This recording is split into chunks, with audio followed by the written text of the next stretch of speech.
My name is Jonathan Narcisse, and I'm running as an independent for governor here in Iowa on the Iowa party ticket. And that's because I think we need someone that will put Iowa and Iowans above party and politics. And on this segment, we're going to talk about property tax reform. Now, I have a 2003 vehicle, so I've become quite well acquainted with my mechanic. And typically when I drive my car onto the lot, it is worth less than when I drive my car off the lot. But I don't have the assessor waiting for me to raise my taxes. Now, there are those who think property taxes benefit working people. The truth is, property taxes really have created some of the inequities we see right now in terms of our economy, particularly when working class people try to participate in the American dream. Now, when I drive across the state, I'll see farmhouses that are falling apart, or barns that are falling apart. Not farmhouses, barns typically that are falling apart. One day I had a chance to talk to a farmer, and I said, "Why don't you fix your barn?" He said, "Well, if I fix it, I'm going to get taxed to death." I said, "Well, why don't you tear it down?" He said, "Well, if I tear it down, I improve my property and I get taxed to death." Now, I had a chance after that to talk to some other farmers. And I learned, for example, in Lee County, that the assessor drives around and looks to see who paints their barn. I talked to a farmer up in the Albia area, and they wanted to put a livestock structure on their property, but it would have almost put them out of business. I even talked to a gentleman the other day whose mother, who inherited the farm from her husband who passed away, she had to borrow money to pay her property taxes. Now, if you really think about it, what we've really created is a situation where if you're a family farmer, you basically are holding that property in trust until some rich farmer or some big corporation, some agribusiness comes along, buys your property and gives you the privilege of being a sharecropper. Is this fair? Or should family farmers have the ability to compete against the big agribusinesses and the rich farmers that can buy up the property, pay the property taxes, and have near monopolies in their areas?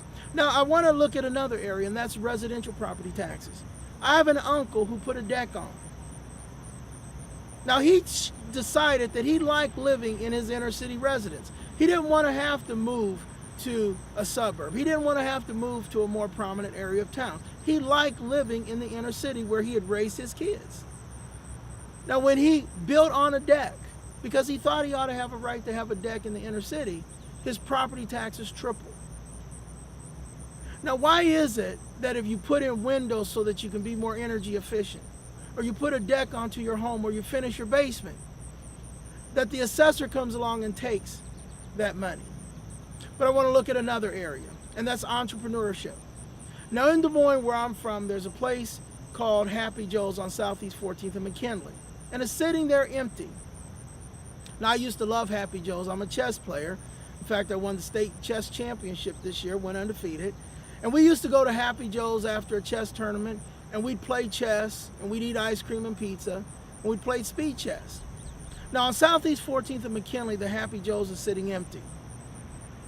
Now, if a working family came along and bought that, let's say they took an early retirement from the state, and they bought that Happy Joe's, and they decided they wanted to provide the neighborhood kids pizza and ice cream again, and a place to go play speed chess, or just sit there and use their computer because they were Wi-Fi available, before that family could enjoy the fruits of their sweat and labor, even though they bought that property cheap, they would be taxed out of business because that Happy Joe's on Southeast 14th and McKinley is in the shadow of Walmart and Best Buy and Home Depot. And so what we've really created in this society is a situation where if you're an entrepreneur, you can't afford to own the property in which you do business for 20 or 30 years. So if you're like a meat market that was over on the south side that served the best meat in this state, and I know, trust me, you could have that property simply sold from underneath you as they did, and you're out of business. Or if you're the small business person who has a great hamburger, or you sell books, or you sell video stores, you have to rent from a landlord for 20 or 30 years.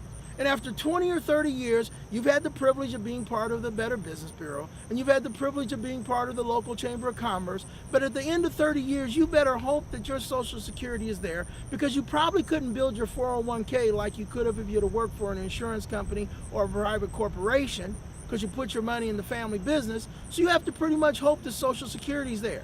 And so you had the privilege of having the title of entrepreneur, when in fact you were working in servitude for your landlord. And is this really fair? Or should a small business person being able to buy a piece of property, fix that property up, put a record or a bookstore or a coffee shop in it, and earn and keep the profit that they make? Should they be able to do that? Now, under our current property tax code, the small business person simply isn't able to do that. But every month they have to hand $2,000 or $3,000 or $4,000 over to their landlord, who builds a vault for the resources they collect. And then we wonder why now we're looking at a ratio of 200 to 1 in terms of the wealthiest folks to the average person, when it was half that a century ago in America. So our property tax proposal is very simple. We want to link property taxes to the purchase price of the property, not randomly assess values. Now, the way we do it in Iowa is simply this. Your property value goes down by every objective empirical standard. But the assessor determines that the county or the city or the school district needs more money, so your property taxes go up. And they say the property value went up. And there's no basis for that other than they needed more money. So we link property taxes to the purchase price. You buy property for $1,000 or $100,000, you pay 1% or 1.5% the first year, $1,000 or $1,500.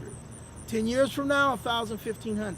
20 years from now, $1,000 to $1,500 until you sell that property. And what that means is if you're a small business person, you get to keep your wealth. If you're a family farmer, you get to build that barn. If you're a person who lives in the inner city, you don't have to move to have a deck. And this would be very good in revitalizing our dying rural areas and our decaying urban areas. But it has one other benefit. Currently under our tax code, we reward this thing called urban sprawl. Now, Iowa has 25% of the world's best farmland. But if you take a cement truck and you pour concrete over our rich black soil, the government rewards you with tax breaks. And then they'll come in and they'll put poles and sewers and roads in.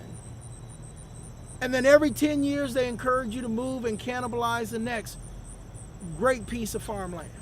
Meanwhile, if you go into rural Iowa and you pull plywood off of dying rural Iowa and fix it up, they tax you to death. You put in a movie theater, they tax you to death. You bring back a community bank, they tax you to death. You put in a community grocery store, they tax you to death. Or if you go into urban Iowa and you buy houses in the ghetto, and we do have some ghettos in Iowa, believe it or not, and you fix up those properties and you decide you want to live there for years, raise your kids there, they tax you to death. Of course, you have the option of taking out a loan, moving to some other part of the city where you can now have the lifestyle that you aspire to acceptably. And we've created a caste system with our property taxes. So let's do the right thing. Let's link property taxes to purchase price. We end urban sprawl. We end the caste system that we've created. We allow families to be able to enjoy their homes. We allow people to be rewarded for being energy efficient. We allow family farmers to thrive and not have to sell out to big agribusinesses or rich farmers. And we allow entrepreneurs to thrive and not become urban sharecroppers. My name's Jonathan Narcisse. I'm running as an independent candidate for governor here in Iowa. I'm asking you to vote Narcisse for Iowa on November 2nd.